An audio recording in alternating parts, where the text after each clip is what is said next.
He's smooth with the transitions, man.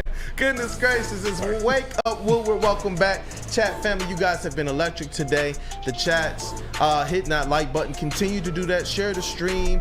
Push the stream. Post the stream. Wherever you can put the stream, man. Let's get it, man. Let's get it. You guys are the best ones.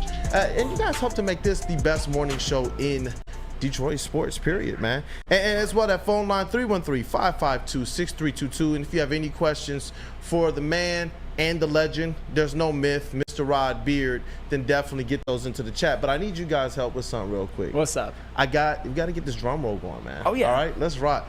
Hey, yo! Hey. Welcome again, and shout out to the legend, Detroit News, Rod Beard. Brother, you already know it's the second segment, so we got to talk, and we get to talk about a win today. Yay! But how you feeling, brother? And you already know we kick it off with Rod's thoughts. I think Rod's frozen right now. Frozen in time. What would you say if you were Rod? What would you say if you were Rod? You say, man, they shot more free throws. They made more free throws than the opposing team. That's a win in my book. Yeah, I think we're good. Definitely. Yeah, we are good. Oh, They back? How'd I do? All right, hey, did you hear your drum roll at least? I did not. You know what? We'll do it one more Run it back. time. All right, let's do it. Let's run it back, man. I need y'all help, man. Let's rock. Hey, yo! Welcome and shout out to the legend, Detroit News, Rod Beard. We had to add a little bit extra onto that one, man. But, brother, as always, how you doing? And take it away with Rod's thoughts, man. We actually, like I told the people already, we get to talk about a win today. I'm going to say this. Monty Williams felt like he really dug into that idea of the bad call. And that was good to see. That he was, if you say games don't mean a lot, that meant a lot to him. And to come in and to kind of defend his team that way said something to me. And for the rest of the season, it may not mean very much in terms of games, but I think that's a galvanizing and potentially a galvanizing force to just say, hey, our coach went out there and we knew this was some bull. The officials made the call, whatever it is. The NBA kind of admitted, hey, we missed one. For real, really. I mean, whatever. But the way that Monty Williams addressed that was good to see for Pistons fans, some of whom have kind of questioned whether he's been plugged into this team all season. But that's a clear sign that he is. Yeah, you know what? We've asked, and we've seen fans asking as well, wondering and pondering, is there any fire in this team? Is there any fire from the head coach? Are they kind of taking on a persona of who Monty Williams is? But over these last couple of games, especially since the trade deadline, we've seen this team's defense improving. And I believe that after that last game, you saw their fire kind of start to spill over into the court. And in the game against the Bulls and against the Knicks, I saw a different level of play out of this Detroit Pistons team. And it's pretty much a different team other than the core than we had seen kind of in the first half of the season and really parts of last season as well. And we get it. This is not a team that's going to play themselves into the play-in this year. But in terms of what this team can be moving forward, I absolutely hope that this is the type of fire that sticks. One of the key things was Monty Williams saying, you know what, we have a young team. We want to make sure that these players, they're not playing from a position of expecting anything from the refs, that they're not playing from a position of complaining to the refs. But and he said this too, we've done it the right way. We've done it the right way all season. We've sent in the film. We've done the right complaints to where they ask us to submit it. And when it doesn't work, maybe you could have done this earlier in the season, but at least with this group of guys right now, I do believe that it went a long way for them to see their coach really step up to the podium and say, you know what, I got to take one for the team right now. Yeah, and you take that fine if a fine was coming. But, I mean, the wisdom there is that the NBA knows they messed up. That's an obvious mess up. And if the official says it in the pool report after the game, they say it in the last 2-minute report that it should have been a foul. Everybody knows at that point. I don't think he's going to get fined. He shouldn't be fined for what was such an obvious call that they missed. Yeah, no, I agree with that. And one of the things that I absolutely loved is when we talk about this fire kind of from Monty Williams and hoping that the rest of the team starts to catch on, one of the things that we've continued to say, especially since we've been doing this segment here on the Wake Up Woodward show, is that we want to see this team play with all-out hustle, all-out grit. We know that they're going to be outmatched and out-talented sometimes. And honestly, give yourselves an opportunity to be able to get Cade Cunningham, who during his rookie season was one of the top 5 players in the entire NBA as a rookie, as it related to clutch minutes and clutch points. It led stars in this league like DeMar DeRozan and KD to absolutely give praise to Cade Cunningham as a baller and saying that he's the type of player that can wreck an entire team's defense. And to be able to know that he was supported by his team that way, to see the fire out of him, to see him kind of getting that swag back, especially over the last 5 games, man, it was really, really good to see. I wanted your thoughts a little bit on Cade Cunningham, because we've talked about it before, people talking about this kind of trade him. Is he the guy? Is he the star? Is this his team? You already see what I got on, man, the Cade Crusader shirt, man. So you already know how I feel about this. No, I think Cade is showing in this last little stretch that he 26, 32, 26, 30 points. That says a lot about as this team has been struggling, he's been trying to lift this team and get them to where they need to be. And just the frustration level, too, with not getting calls. That's the leadership that's coming out that his rookie year or early in his career, he may not have said as much about it, but now he's getting to the point where, yeah, look, we should be getting these calls. Not even I should be getting these calls. We should be getting these calls. And don't look at the record and don't say that we don't deserve it. And it's the same sort of thing. Is the disrespect only goes so far before you have to do something and say something about it. And they're all starting to do that. And that's a good sign, too, that they're just not folding the tent and saying, oh, okay, well, what are we going to do at the end of April? They're looking at, hey, this is a building process, and we've got to get that respect more than anything else. And then the results will start showing up on the court also. You know what? You said something really, really interesting to me, because when a team is mired in losing, a lot of times that can bleed into what a player expects, what a player thinks of their team. We heard Cade Cunningham earlier in the year, when it was still early, say we're just a bad team, and it can boil down into how you actually play. You step out on that court and you feel inferior. But to kind of see what this team has been since the trade deadline, since All-Star break, and we said, let's see if this team can look somewhat formidable, a little bit more competitive out there on the on the court.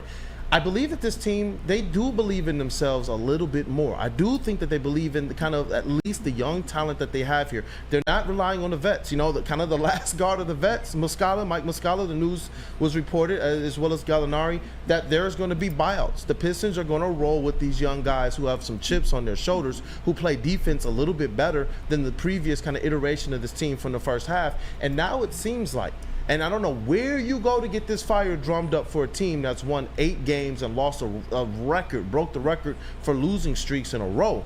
But it seems like they have found some type of foundation that they can stand on and say, you know what, we know what our record is, but we're going to try and dispel or disprove that as it relates to this season going forward.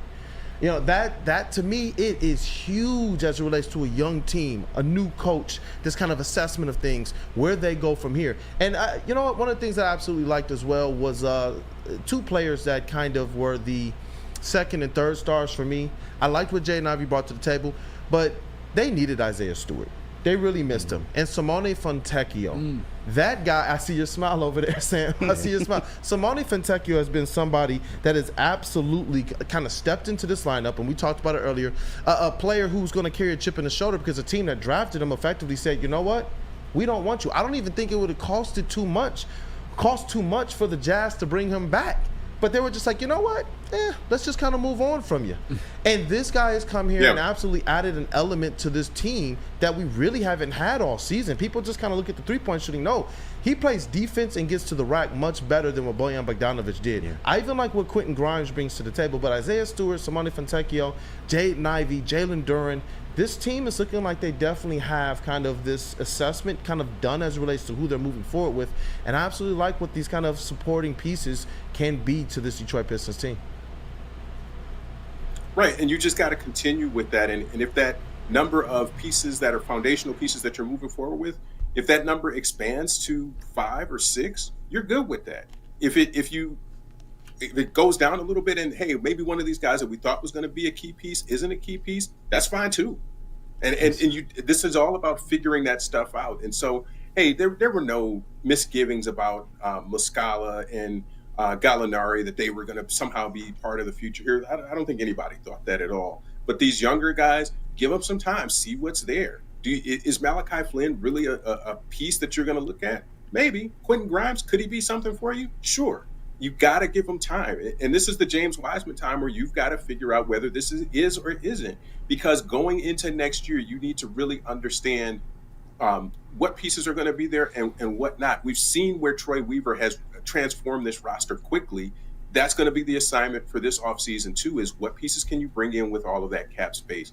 And it's the same idea that we were talking about with the Lions. Are you going out and getting big fish, or are you trying to get depth? I think they've got to do a mix of the two, but I absolutely think they need an all-star caliber player. So whether that's trading the top 5 pick that they're going to end up with, I think that's got to be on the table, because nobody in the draft is going to impact this roster dramatically. So you've got to look at maybe dealing that, get an all-star, get a guy who's going to come in and really help you immediately. Hey, what's up, Rod? This is KG, and we always talk about, what we want to see from the players going down the stretch, and trying to make the best of what's been a pretty bad season. But what are some things you want to see from Monty Williams going forward to finish up the year? For Monty, I want to see the same fire. I want to see that he's coaching them up, and that he's putting some rotations out there that kind of give you an idea of what his philosophy is going to be, which players he thinks can play well together, and not this kind of scatter shot. We're just putting 11 different guys out there in the first half, and then you just see what happens. I don't think you've got to be more strategic and more pointed at what your strategy is going to be with that. Hey, Rod, I was inspired early on in the show, maybe coming after last night, maybe witnessing the recent great stretch of play from Cade Cunningham, to say that I think the Detroit Pistons will win at least 18 games this year. I think that they will go on a little bit of a run by their standards and not finish with their worst record in franchise history. Am I crazy, or is that a real possibility? They're not going to win too many more than that. You are crazy, but it's okay. I like the optimism. I don't see 18, and how many do they have left? They got another 20 some. What are they? 9 and 40 Yeah, something. they have 24 games left, so they'd have to go 9 and 13 at 24. I mean, 500 at best. Okay. 500 at best. I'm not even calling for that, 9 and 13. But no, it's just, to me, and Rod, I want to ask you: is this 4-game stretch since after the All-Star break? Is this the best you've ever seen Cade Cunningham play? Because it's the best I've ever seen him play. Yeah, probably. If you're looking at the numbers, he's done some things really, really well during this stretch, and there have been times, flashes here during the career. But yeah, it's a good stretch. It's a good stretch that you can build on. But again, you look at the roster and say, what other pieces are there that he should be playing with and should be succeeding with, and it's just not there yet. I think the best is still yet to come, but this is a good stretch. Yeah, it's definitely a good stretch. And, we started the podcast because this is a segment of the podcast that we used to run over on the Woodward Pistons YouTube. And you guys can also see this clip there a little bit later as well on the Woodward Pistons YouTube, where Rod and I we've gone over 100 episodes now covering the Detroit Pistons from a credential standpoint, and trying to make sure that we bring the most pertinent news, the most pertinent quotes, as well as give you guys our opinions on the Detroit Pistons. And I'm very appreciative of my Wake Up Woodward family, because this used to be during the time every Wednesday that we would record. But now we're on the morning show, and Rod has continued as a sports editor-in-chief. I know when we started this, you were the Detroit Pistons beat writer at the Detroit News. Now it's Mike Curtis, my brother. Shout out to him. I continue to tell people as well, support him, support the Detroit News, because, Rod, we're thankful for your time here. And I'm thankful to my guys here for kind of supporting this platform in our second segment that we have you on. But, Cade Cunningham, that's something we used to do in the pod, the Cade zone. He's a guy who, when I kind of look at this stretch of games that he's played in, I felt like in his rookie season, he definitely had a fire stretch where I think he put up 27, like 7-7 for some time. But when you talk about what the future can hold with this squad, supposedly being the nucleus that they're going to kind of run it back with next season, aside from a few pieces here, a few parts and pieces here that they're going to have to bring in. I'm still one for wanting to see what Simone Fontecchio can do in the starting lineup. I'm still one to kind of see what they can do as it relates to that 4 spot long term. but is there anything, just not necessarily maybe even a player or maybe a type of player that you see that the Pistons should keep an eye on as it relates to improvements for next season? I think Jaden Ivey is that guy, and I want to see more from the Cade and Duren combo too. Just feed that to me. Put an Ivy in and just make it all Cade and Duren pick and roll stuff. That's all I want to see. Is that thing should be automatic. And we've said throughout the year that was the thing that might make or break what the season looked like. But I want to see more of it. I want that to be something you can just lean on when you need a play. Just run a 1-5 and see what happens. Definitely. Rod, as always, man, first of all, fire zip up right there, man, Eastern Michigan. It's dope. But Rod, as always, man, thank you for your time. Any last words from the crew? I realize that 9-15 gets you 18 wins. So that I think that's possible. Well, and for the record, I get it. I may have sounded like a little bit of a slappy there. I'm not saying that 18 wins is like a crowning achievement, especially what the expectations were to start the season, but to have a building block, something to hang your hat on, something to look forward to next year. I think it would be a nice little feather in the cap, especially considering what they just came off of with 2 losses in a row that were heavily impacted by 2 bad calls. I will meet you halfway, and I will say 15. Okay. Let's get to 15, and then we can feel pretty good about it. Fair. And I didn't get to say this earlier. Lions fans, hang all the banners that you want to. Forget the Packers and damn right what their things are. If you want to hang a banner in your house, hang a banner. Do what you got to do. Banner. Hey, Rod, it's just like, you know what? I got fire, and then I got blue fire, man, to end this thing. That was dope. Rod, as always, thank you for your time. Guys, support the Detroit News. They do great work over there. They're even better people. I'm appreciative of the time that you give us on this platform every single week, Rod. Thank you so much, man. I know the crew is always excited for this segment, for the 2 segments as well. Yep. Have a blessed day, brother. Appreciate you guys. And chat family, man, hit that like button for Mr. Rod Beard too. Hit it for and Rod. Make sure that you guys go and peruse the Detroit News as well. They do, like I said, great work over there. And they've been very, very instrumental people, at least at making me feel comfortable. 3rd season out on the Pistons beat. They've really, really gone out of their way to say, you know what, we're just here to be good people and to support your journey. And now they're helping us support the Waco Woodward journey. So definitely appreciate that. I know we got a lot more to talk about, though. Oh, sorry, cool. Can we get a hang the banner quote tweet from Rod? Hang whatever he just said about hang all the banners you want. That's a statement. We're definitely going to do that, man. That'll probably hit socials at some point in time today. And I know another segment that I really, really liked yesterday, and Broder and Sam, y'all were cooking yesterday. We got to talk about this NFL Combine. We also have what's trending, and I need you all to get your mailbag questions in chat. Continue to hit that like button if you haven't already. And the phone lines are open, 313-552-6322. And Rod brought a lot of good news, man. Created. But I got to tell you guys about a little bit of bad news. But then I got some more good news as well. The good news, the bad news.